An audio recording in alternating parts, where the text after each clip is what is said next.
Good morning. आज हम राजनीतिक सिद्धांत की बात करेंगे कि राजनीतिक सिद्धांत क्या है, इनके कौन कौन से उपागम हैं, इसका अध्ययन कैसे किया जाता है, इनका महत्व क्या है राजनीति के अंदर। हम उस पर चर्चा करेंगे। तो राजनीतिक सिद्धांत ज्ञान की वे शाखा है जिसमें विशेषकर राजनीति का,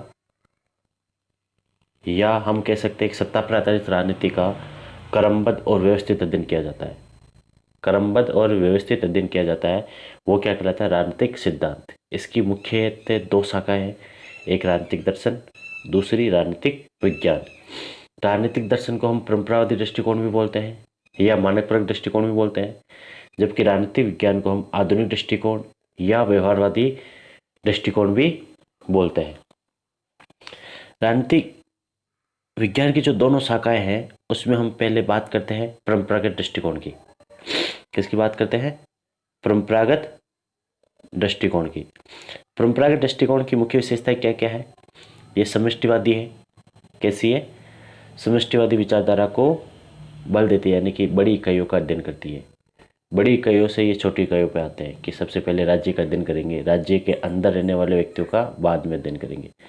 जबकि हम आधुनिक दृष्टिकोण की बात करते हैं तो वो सबसे पहले छोटी इकाई का अध्ययन करते हैं कि राज्य में सबसे छोटी इकाई क्या होता है? व्यक्ति होता है। वो व्यक्ति का अध्ययन करेंगे कि व्यक्तियों के समूह से व्यक्ति पे मुख्य बल होता है, फिर वो स्टेट की ओर जाते हैं। जबकि ये उल्टा आते हैं, स्टेट से व्यक्ति की ओर जाते हैं। द्वितीय इनकी क्या विशेषता है? ये द्वितीयक आंकड़ों का प्रयोग करते हैं। आंकड़े जो इनके होते हैं, जो अध्ययन करने के जो आंकड़े ये एकत्रित करते हैं, ये द्वितीयक होते हैं। ये पुराने जो रिसर्च होते हैं उनको रेफरेंस मानते हुए अध्ययन करते हैं, या पुराने जो किताबें होती हैं, जो पुराने राइटर होते हैं उनको अपना आदर्श मानते हुए ये कार्य करते हैं। तीसरी जो इनकी विशेषता होती है, ये चाहिए पे बल देते हैं। किस पे बल देते हैं? चाहिए पर बल देते हैं। यानी कि इनको हमेशा चाहिए की बात करते हैं, यानी कि कल्पना की बात करते हैं कि हमें ये चाहिए कि आदर्श, जैसे प्लेटो बात करता है आदर्श राज्य, कि हमें एक आदर्श राज्य चाहिए, उसमें एक आदर्श शासक चाहिए, उस आदर्श राज्य में क्या क्या विशेषता होगी, उसको वो क्या है? एक कल्पना है, उस कल्पना को साकार करना है, उस कल्पना को प्राप्त करना है। तो ये पहले टारगेट डिसाइड कर देते हैं, उस टारगेट को प्राप्त करने के लिए कार्य करते हैं। चौथी इनकी क्या विशेषता है कि ये जो परिभाषाएं देते हैं वो राज्य या सरकार के रूप में देते हैं। ज़्यादातर जो परंपरागत जो विचारक होते हैं वो राज्य के रूप में या तो परिभाषा देंगे राजनीति की, या सरकार के रूप में परिभाषा देंगे। जैसे कि राज्य के अध्ययन करने वाले विज्ञान को हम क्या कहते हैं? राजनीतिक विज्ञान कहते हैं या राजनीतिक सिद्धांत कहते हैं। ठीक है। राज्य के या सरकार के अध्ययन करने वाले व्यवस्थित और क्रमबद्ध अध्ययन करने वाले सिद्धांत को हम राजनीतिक सिद्धांत कहते हैं। तो इनका जो मुख्य आधार होता है वो क्या होता है? राज्य या सरकार, या फिर दोनों ही, कि राज्य और सरकार का अध्ययन करने वाले सिद्धांत को हम राजनीतिक सिद्धांत कहते हैं। व्यक्ति या विशेष व्यक्ति पे इतना बल नहीं होता है, बल किस पे होता है? राज्य और सरकार के रूप में इनका ज़्यादा बल होता है। इसके समर्थकों की बात करें तो इसके समर्थक प्लेटो से लेके मार्क्स तक थे, यानी कि सेकेंड वर्ल्ड वॉर से पहले के जितने भी विचारक हैं ज़्यादातर इसके समर्थक थे, इस विचारधारा के समर्थक थे। भारतीय जितने भी विचारक हैं ज़्यादातर इस विचारधारा के समर्थक हैं।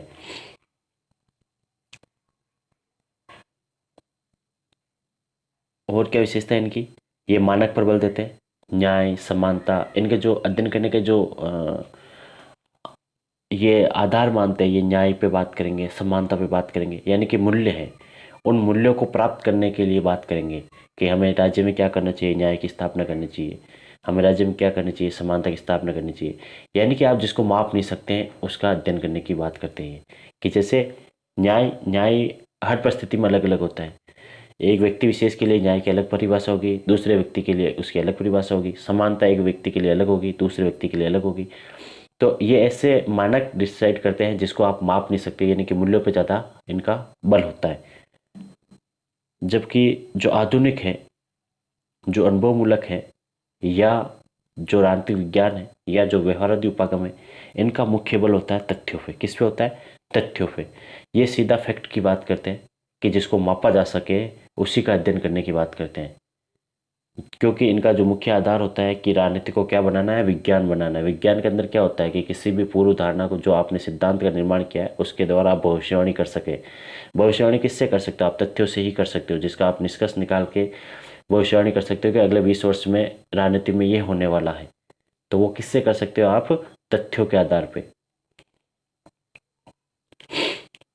दूसरी इनकी विशेषता, ये प्राथमिक आंकड़ों पर बल देते हैं, यानी कि सीधा ये व्यक्ति सीधा अध्ययन करते हैं, अनुसंधान करते हैं, स्वयं अध्ययन करते हैं, अनुभव की बात करते हैं।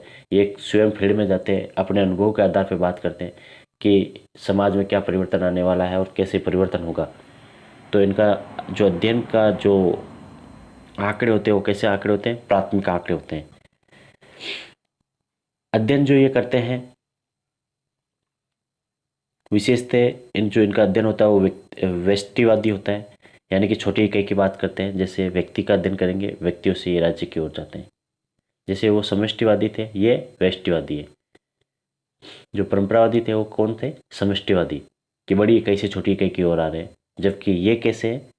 व्यष्टिवादी है, ये छोटी इकाई से बड़ी इकाई की तरफ जाते हैं। ये व्यक्ति पर ज़्यादा मुख्य, इनका जो मुख्य बल होता है, मुख्य फोकस होता है, वो कौन होता है? व्यक्ति होता है। ये चाहिए पर बात नहीं करते हैं, ये क्या है पर बात करते हैं। किसे बात करते हैं? क्या है पर बात करते हैं, चाहिए पर बात नहीं करते। ये अंतरशास्त्रीय दृष्टिकोण को अपनाते हैं, यानी कि एक विज्ञान से दूसरे विज्ञान के अध्ययन के बल को बात करते हैं, यानी कि एक विज्ञान से दूसरे विज्ञान के जो अध्ययन करने की जो प्रणाली है उसको ग्रहण करते हैं। अंतर अनुशासनात्मक दृष्टिकोण को अपनाने पर बल देते हैं। ये राजनीतिक सिद्धांत के ह्रास की बात करते हैं कि राजनीतिक सिद्धांत का ह्रास हो चुका है, पतन हो चुका है। क्योंकि पतन का मतलब है कि जो राजनीतिक दर्शन है वो समाप्त हो चुका है। ये मुख्य रूप से कब आए? सेकेंड वर्ल्ड वॉर के बाद आए, व्यवहारवादी क्रांति के बाद आए। ये इनके मुख्य रूप से दोनों में अंतर है। जो अगला जो टॉपिक होगा उसमें हम इनके उपागम के बारे में बात करेंगे कि जो परंपरागत दृष्टिकोण है, इसके अध्ययन के कौन कौन से उपागम है। व्यवहारवादी दृष्टिकोण है, इसके कौन कौन से उपागम है और इसके कौन कौन से विचारक समर्थक हैं। ओके, धन्यवाद।